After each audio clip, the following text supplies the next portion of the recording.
Hi, I hope you're having a great week. This week has been very productive over here.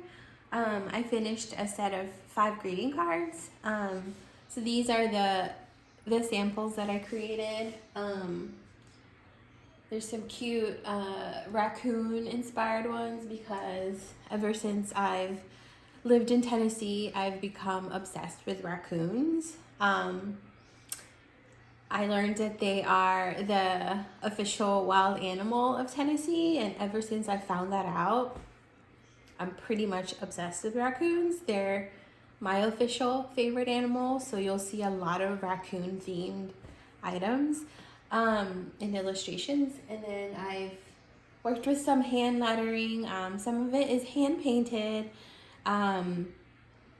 With gouache, and then for a couple of other ones I pushed myself to try typography, so some of it is typeset and some of it is just like hand lettered. Just, it's important to push ourselves to try different things. But they're all hand painted. All the illustrations are hand painted using gouache. And I wanted to share some of the tools that I've been using. So my standard go-to for the past, what is in here? Oh, a little sketch. Of, I don't know, like almost a decade now, has been Arches hot pressed watercolor paper. I used to use cold pressed watercolor paper because frankly it was cheaper. I didn't have a lot of money. And so when you don't have a lot of resources, you work with what you have. And so that's how I got started with cold pressed watercolor paper. But my work tends to be very, very miniature. Like the originals are very miniature. Like these are originals up here and over here. And so the detail is very small and microscopic, and cold pressed watercolor paper is very bumpy and textured, and so it makes it really difficult to have your detail on like the actual paper. The texture kind of eats it all up, and so I moved on to hot press watercolor paper. I've never looked back ever since. This is what I used for all of my final paintings, like traditional paintings, whatever the medium is. I only use this for them.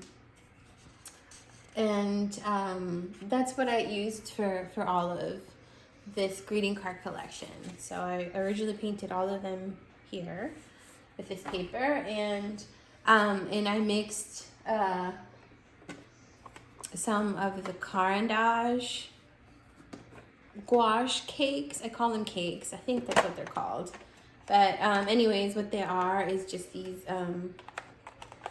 little tiny cakes of gouache. And honestly, if you want to get started or you're on the go a lot, I really recommend just having this always on hand. I got this as a gift to myself when I had my daughter, because I'm rarely sitting still for more than like 15 minutes. And sometimes, like I want to be creative, but traditional painting, one of the complaints about traditional painting and traditional techniques is that it's kind of cumbersome to take with you, but it doesn't have to be. So I definitely highly recommend, if you want to get started with painting or a creative practice, to just keep this in your bag, like, or your backpack. And like it has a little slot for a paintbrush. It comes with a tube of white, and the palette. And what I love about this, the reason why I don't keep it very clean, is this brand, this particular brand is actually reusable. And so it could be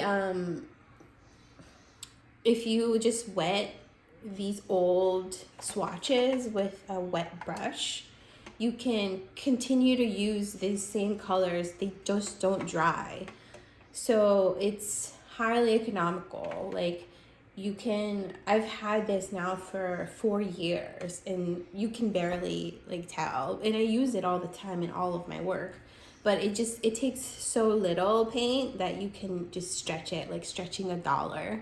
You can stretch this paint for many, many years.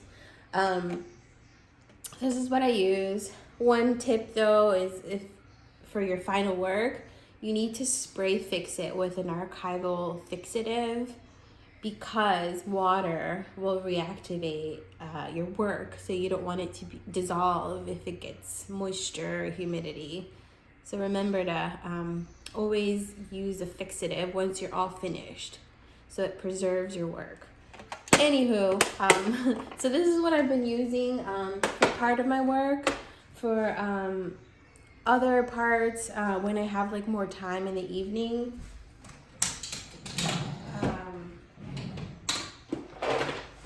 I break out this bad boy. And it's a very, very tiny box of paint, basically, that I've had for as long as I've been, using gouache. I've been using gouache for over a decade, and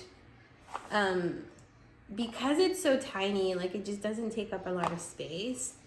And I've made an effort over the years to minimize all of my supplies, my stuff, because I get really like anxious with clutter, and like irritable and annoyed by just a ton of clutter everywhere. And so my solution to that was to minimize as much as I can, and help myself not be part of the problem by buying a ton of supplies I don't use. Anyway, so I use the Holbein brand, and over the years, it's become more and more difficult to find it at art stores. And in Tennessee, there's like 2 main art stores, and I live like over an hour away, so it didn't make sense. So I started also combining Turner acrylic gouache, and maybe down the road, or you can reply to this. Let me know if you're interested in me telling you about the difference, because there is a bit of a difference. And then I also use acrylic, and this is just the master's touch. I've never really used expensive materials. I think Holbein it would be the most, and I've slowly replaced using them just because they're very expensive, and you get a really tiny tube. I wish it was like more of this size. And I go through them pretty fast because I make very colorful illustrations that use a lot of paint. And so as you can see, I keep multiples of the colors I run out of the most, and I use yellow and white the most. So I've replaced, instead of using gouache for those, I use acrylic, just because I only start with primaries, and I make all of my colors. Like I try to avoid, I have a few, maybe, do I? I have like a few pre-mixed ones, but I always just prefer to mix my own. Anyways, that's some of the tools that I've been using. And here's some, as you can see, like instead of like a fully finished illustration, sometimes I just make collages, and then I scan them and put them together. Like this is going to be a birthday card. Well, parts of a birthday card. And I started making some more lettering to combine, as you can see. Anyways, that's what I've been up to.